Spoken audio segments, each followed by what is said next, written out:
Ya, tadi adalah orang 3 bulan ada yang sudah berjalan seperti orang normal. Kedua, ada orang yang sudah berlatih berjalan dengan tongkat.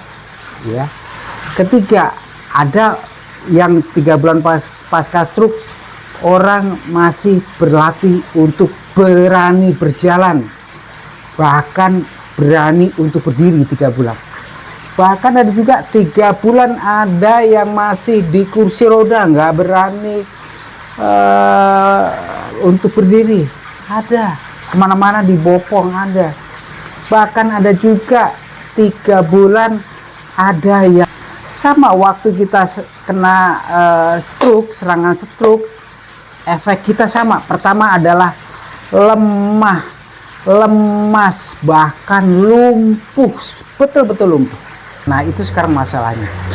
Ya, memang setiap orang yang terkena dampak stroke awalnya adalah lemas, terjadi kelumpuhan. Ada betul-betul yang lumpuh. Kita ngomongin sekarang yang betul-betul lumpuh, yang lemas, seperti saya, seperti teman-teman yang lain. Dan setelah itu pun berbeda-beda kondisi kita nggak bisa disamakan. Saya juga sudah berusaha. Saya pengen kayak teman-teman saya, kayak Pak Komarudin, kayak Pak Suhadi, kayak yang lain, sekalipun kayak Pak Suhadi ya, jalan lambat ya, beliau memang jalan lambat, tetapi pola yang benar, yakin pasti. Berbeda-beda, kita nggak bisa samakan. Tetapi yang pasti adalah kita harus terus ikhtiar, harus terus berusaha untuk berlatih. Walaupun saya terus terang mau sampaikan, sampai saat ini kalau orang bilang, teman-teman kalau bilang kalau saya sudah sembuh, sudah pulih ya, sudah pulih, ya saya memang sudah pulih, tetapi pulihnya belum tercapai 90% belum lah. Saya masih suka letoy, masih berubah-ubah, masih goyang. Ini tangan saya juga ini sebetulnya kayu, kaku ini, kaku tuh. Dipikir tangan saya, dipikir apa namanya, udah lincah, enggak, ini kaku nih, kaku nih. Ini kaki saya apalagi nih, saya kasih. Ya seperti itu. Jadi ya bersyukurlah, Pak Mujiono juga masih bekerja. Beliau bilang saya masih menjadi pengamanan, masih menjadi seorang satpam atau security di sekolah SD atau SMP tadi. Masih ada aktivitas bekerja. Wah, itu luar biasa. Luar biasa. Itu makanya itu waktu saya masih bekerja dulu saya sampaikan bahwa pemulihan yang optimal itu kalau Anda berlatih itu ada maksud dan tujuan, bahkan ada apa ya, maksud, tujuan dan tuntutan, pasti cepat untuk menuju pulih karena pikiran itu sudah difokuskan ke sana. Maksud saya adalah ada kegiatan bekerja, kegiatan mencari nafkah. Waktu saya bekerja tuh semangat, saya naik ini, semangat. Ada trigger, ada penyemangatnya.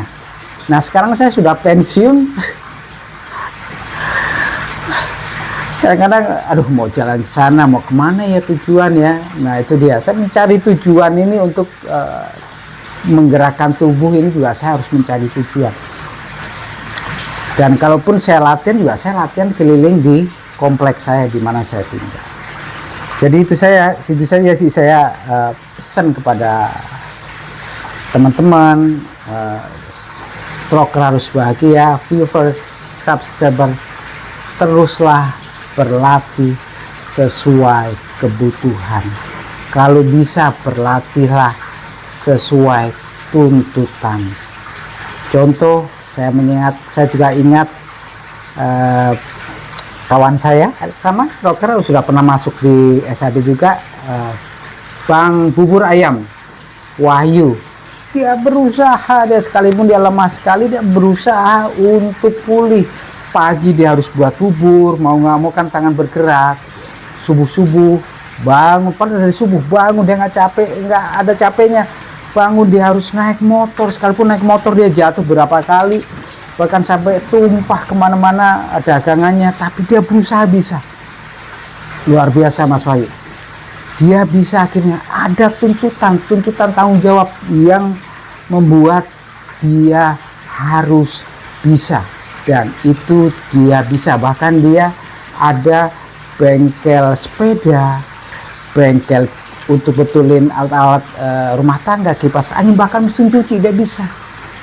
Sekalipun dia memang terkadang kalau udah kecapean dia sambil mau pengen menangis, rasanya lemes atau apa, tapi memang saya pesan Mas Wahyu tetap hati-hati, jangan ngoyo, otak kita sudah bermasalah.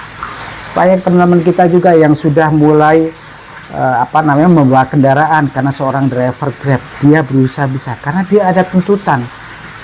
Saya juga sebetulnya Pandas pasti bisa, tetapi saya nggak ada tuntutan. Saya bukannya nyaling ada ya, daripada lah. Saya lebih baik apa yang bisa saya lakukan aja saya lakukan. Saya nggak ngoyo. Tapi kalau ada tuntutan pasti bisa memang. Ya. Terus siapa lagi ya? Banyak.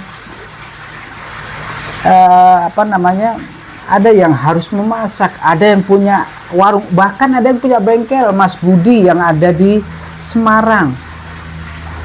Ya, sekalipun dia sampai saat ini jalannya masih tertatih-tatih, masih, nanti mudah-mudahan videonya saya sampaikan, masih lemah, tetapi dia bisa memberi menservis setiap pelanggan, bahkan dia hafal semua barang dan harga. Keren tuh Mas Budi di di Semarang itu. Dia masih ingat harga, masih ingat nama barang, posisi di mana, dan dia melayani loh sambil berdiri. Oh, luar biasa. Ini saya ngomong gini sekalian saya ngerasain kaki saya ini. Aduh, kaki saya dikemung banget ini. Saya sampaikan apa adanya, apalagi kami ini yang saya sampaikan tadi, Mas Wahyu, Pak Budi, dan teman saya tadi yang di Trenggalek itu sama-sama hemoragik, pecah pembuluh. Ya, dan sampai saat ini saya juga mengalami ini yang geliyeng ya, jadi nggak nyaman lah, kepala saya tuh nggak nyaman kalau untuk jalan. Jadi saya juga mood itu saya dipengaruhi oleh kepala saya. Kalau nggak geliyeng, enak nyantai, saya mungkin moodnya baik, saya bisa jalan atau kemana. Tapi kalau moodnya jelek, apalagi kalau mau naik goes ya, mau naik sepeda, hati-hati. Saya kalau di sini kelihatan geliyeng gitu, lebih baik saya jangan daripada saya jatuh, karena jaga kepala jangan sampai terjatuh.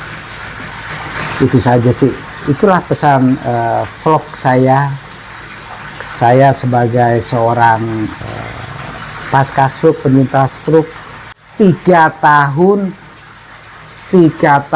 1 bulan 5 hari, 3 tahun 1 bulan 5 hari. Ya begini, nggak bisa dibilang Pandra semakin hari semakin baik atau apa, nggak bisa. Ya, sekarang mungkin melihat baik, Pandas bagus, belum tentu bisa, tapi terus harus tetap dilatih dan terus bergerak, terus semangat ya Bapak Ibu. Hanya itu saja pesan saya. Salam stroker harus bahagia. Saya mau lanjutkan mengisi bak biru kolam nila saya. Oke, Tuhan memberkati. Semangat ya. Lihat sana. Nah, oke.